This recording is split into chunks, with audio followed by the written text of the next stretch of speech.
జగన్ అనాలోచిత విధానాలతో నిర్వీర్యమైన విద్యారంగానికి జవసత్వాలు అద్దుతున్న కూటమి ప్రభుత్వమని విజయనగరం పార్లమెంట్ అధ్యక్షులు కిమిడి నాగార్జున అన్నారు. ఈ మేరకు ఆయన ఈరోజు టీడీపీ కార్యాలయంలో మాట్లాడారు. సత్యనారాయణ గారు ఈ రోజున శాసన మండలిలో ప్రతిపక్ష నేతగా ఉన్నారు. మరి వారు మాట్లాడుతూ ఉన్న మాటలు చూస్తూ ఉంటే చాలా ఆశ్చర్యకరంగా ఉంది. బొత్స సత్యనారాయణ గారు, మీరు విద్యాశాఖ మంత్రి కింద ఈ రాష్ట్రానికి కానీ, మీరు ప్రాతినిధ్యం వహిస్తూ ఉన్న చీపురుపల్లి నియోజకవర్గానికి కానీ, లేదా విజయనగరం జిల్లాకు కానీ చేసిందంటూ ఏమైనా ఉందా? మీ హయాంలో విద్యారంగం ఏమైంది? ప్రభుత్వ బడుల్లో 2019లో 39 లక్షల మంది విద్యార్థులుంటే 2024 వచ్చేసరికి ఆ సంఖ్య 34 లక్షలకు తగ్గిపోయిందనడం వాస్తవం కాదా? అంటే ఈ 5 లక్షల విద్యార్థులు కూడా వాళ్ళ తల్లిదండ్రులు ఎవరైతే ఉన్నారో వారికి ప్రభుత్వ బడుల పట్ల నమ్మకం లేక ప్రైవేట్ బడులకు తీసుకెళ్ళిపోయారు అన్నమాట వాస్తవం కాదా? మీ హయాంలో టీచర్ల బదిలీల్లో అక్రమాలు జరిగాయన్నది నిజం కాదా? 1100 మంది టీచర్లను అక్రమంగా బదిలీ చేయాల్సిన అవసరం ఏమొచ్చింది? ఆ రోజున న్యూస్ పేపర్స్ కానివ్వండి, ఉపాధ్యాయ సంఘాలు కానివ్వండి, వీళ్ళందరూ కూడా చెప్పిన అంశం ఏంటి అంటే సుమారు 3 లక్షల నుంచి 8 లక్షల వరకు ఒక్కొక్క బదిలీకి అయ్యింది. కింద స్థాయిలో 1,00,000-2 లక్షలు ఇస్తే పై స్థాయిలో 5-6 లక్షలు ఇచ్చామంటే ఆ బదిలీ అయిన పరిస్థితి ఉంది అని చెప్పి టీచరు ఉపాధ్యాయ సంఘాలే చెప్పారు. అలాగే ప్రతిపక్షంలో ఉన్నప్పుడు మేము ప్రశ్నిస్తూనే ఉన్నాం. విద్యార్థులకి ఇచ్చిన కిట్లు టోటల్గా నాసి రకమైనవి మీరు ఇచ్చారు, వాటిలో నాణ్యత లోపించింది, వీటి వల్ల వారికి ఇచ్చిన స్కూల్ యూనిఫామ్స్ కానివ్వండి, బ్యాగ్స్ కానివ్వండి వెనువెంటనే చిరిగిపోతూ ఉన్నాయి. ఈ కిట్లో ఒక్కొక్కరికి కూడా 2,100 రూపాయలు మీరు ఏదైతే తీసుకున్నారో ఖచ్చితంగా ఇందులో అవినీతి జరిగింది అని చెప్పాం. దాని మీద కూడా మీరు ఏ రోజు మాట్లాడలేదు. అదే రకంగా 2 సంవత్సరాల్లో కూడా సుమారు 7.5 లక్షల కిట్లు అదనంగా మీ ప్రభుత్వం కొన్నది అన్నది వాస్తవం కాదా? తెలుగుదేశం పార్టీ తరపు నుంచి కానివ్వండి, జనసేన తరపు నుంచి కానివ్వండి, ఇదే అంశం మీద మేము మిమ్మల్ని ప్రశ్నిస్తే మీరు కనీసం సమాధానం కూడా చెప్పలేకపోయారు. ఇప్పుడు మళ్ళీ అడుగుతూ ఉన్నాం, 7.5 లక్షల కిట్లు ఏవైతే ఉన్నాయో అవి ఎక్కడుంచారు? ఏమైనా గొడౌన్లలో పెట్టారా?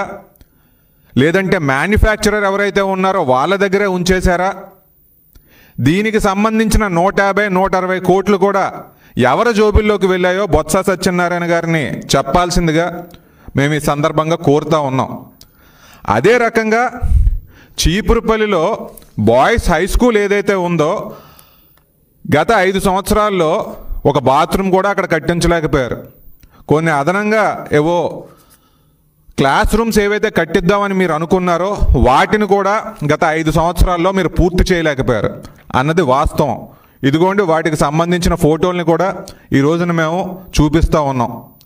మరి బొత్స సత్యనారాయణ గారు చీపురుపల్లి నియోజకవర్గంలోనే విద్యారంగం ఏ రకమైన అభివృద్ధి నోచుకోకపోతే రాష్ట్ర వ్యాప్తంగా ఇంకా పరిస్థితి ఏంటి అని చెప్పి నేను అడుగుతూ ఉన్నాను. వైకాపా ప్రభుత్వం అధికారంలోకి వచ్చిన తర్వాత జీవో నెంబర్ 117 ఏదైతే ఉందో దీనివల్ల ఎన్నో ప్రభుత్వ బడులు మూతపడిపోయాయండి. తరగతుల విలీనం కారణంగా సుమారు 587 ప్రభుత్వ స్కూల్స్ మూతపడ్డాయన్నది వాస్తవం కాదా? 1365 ఎయిడెడ్ స్కూల్స్ ఏవైతే ఉన్నాయో అవి ఏమయ్యాయో కూడా తెలియని పరిస్థితి ఈ రోజున ఉంది. జగన్మోహన్ రెడ్డి గారు 5 సంవత్సరాల్లో 1 డిఎస్సి కూడా తీయలేకపోయారు అన్నది వాస్తవం కాదా? మరి ఈ పనులు కూడా మీరు చేయలేకపోయి మీరు ఈ రోజున ఏవేవో మాటలు మాట్లాడుతూ ఉంటే అందరికీ కూడా హాస్యాస్పదంగా ఉంది అని చెప్పి ఈ సందర్భంగా నేను తెలియజేస్తూ ఉన్నాను. ఫీజు రీఎంబర్స్మెంట్ గురించి కనుక మనం మాట్లాడుకున్నట్లయితే ఈ ఫీజు రీఎంబర్స్మెంట్ అన్నది టైంకి ఏ రోజు ఇవ్వలేదండి. పేరెంట్స్ ఎవరైతే ఉన్నారో వాళ్ళ అకౌంట్స్లోకి వేస్తామని చెప్పి జగన్మోహన్ రెడ్డి గారు చెప్పడం, అవి ఎప్పుడూ కూడా సమయానికి ఇవ్వలేకపోవడం, స్టూడెంట్స్ ఎవరికి కూడా కళాశాల యజమానులు ఏంటంటే ఫీజు ఇవ్వలేదని చెప్పేసి సర్టిఫికేట్స్ ఇవ్వకుండా వాళ్ళ నానా రకమైన ఇబ్బందులు కూడా పెడతా ఉండేవారు. మరి మేము ప్రతిపక్షంలో ఉన్నప్పుడు గడప గడపకు మేము వెళ్తూ ఉన్నప్పుడు స్టూడెంట్స్ కానివ్వండి, తల్లిదండ్రులు కానివ్వండి, ఇవే అంశాలు మీద మాకు కంప్లైంట్స్ ఇస్తూ ఉండేవారు. మరి ఈ రోజు నారా లోకేష్ గారు వచ్చిన తర్వాత ఒక్క విషయం పకడ్బందీగా చెప్పారు. ఫీజు రియంబర్స్మెంట్ ఏదైతే ఉందో అది మేము కళాశాల యజమానులను చూసుకుంటాం, పిల్లలకి ఏ రకమైన ఇబ్బంది కూడా కలగనివ్వకుండా చూసుకోండి అని చెప్పేసి ఒక హుకుం జారీ చేయడం అనేది జరిగింది. దీనివల్ల విద్యార్థులు ఎంతో లాభపడ్డారు. ఉదాహరణకు మా చీపురుపల్లి నియోజకవర్గంలోనే ఒక 4 రోజుల క్రితం అక్కడున్న ఒక ఇంజనీరింగ్ కాలేజీ యజమానులు ఎవరైతే ఉన్నారో వాళ్ళందరూ కూడా స్టూడెంట్స్ని ఇబ్బంది పడతా ఉంటే వాళ్ళు కేవలం ఒక మెసేజ్ పంపించారు. లోకేష్ అన్న గారి పేషీకి ఆ మెసేజ్ పంపించిన వెంటనే వితిన్ 1 అవర్లో సాల్వ్ అయిందండి.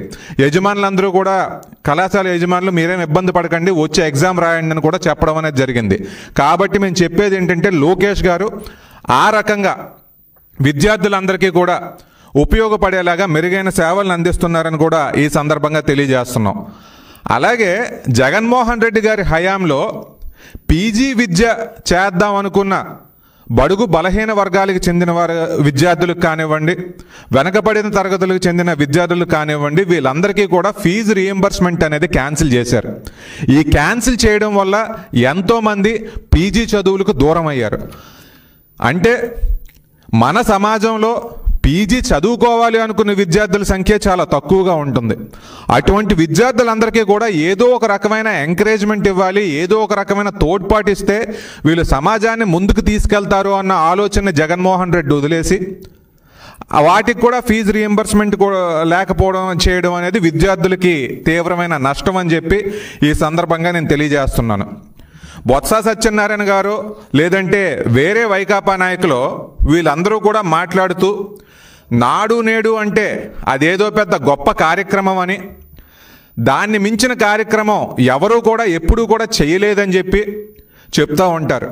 మరి బొత్స సత్యనారాయణ గారిని నేను ఒకటే అడుగుతూ ఉన్నాను, ఏమండి స్కూలు బిల్డింగులకి రంగులు వేయడం పెద్ద పనా? మీరు రంగులేసి 4 సంవత్సరాలు అయ్యింది. ఈ 4 సంవత్సరాల తర్వాత ఆ రంగులు మళ్ళీ పాతపడిపోలేదా?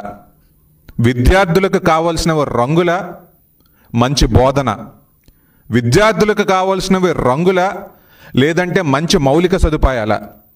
మీరు ఈ రంగులు వేసి మీ నాయకులు కార్యకర్తలు ఎవరైతే ఉన్నారో వాళ్ళందరికీ డబ్బులు అందించే మార్గాన్ని సృష్టించారే తప్ప విద్యార్థుల భవిష్యత్తు కోసం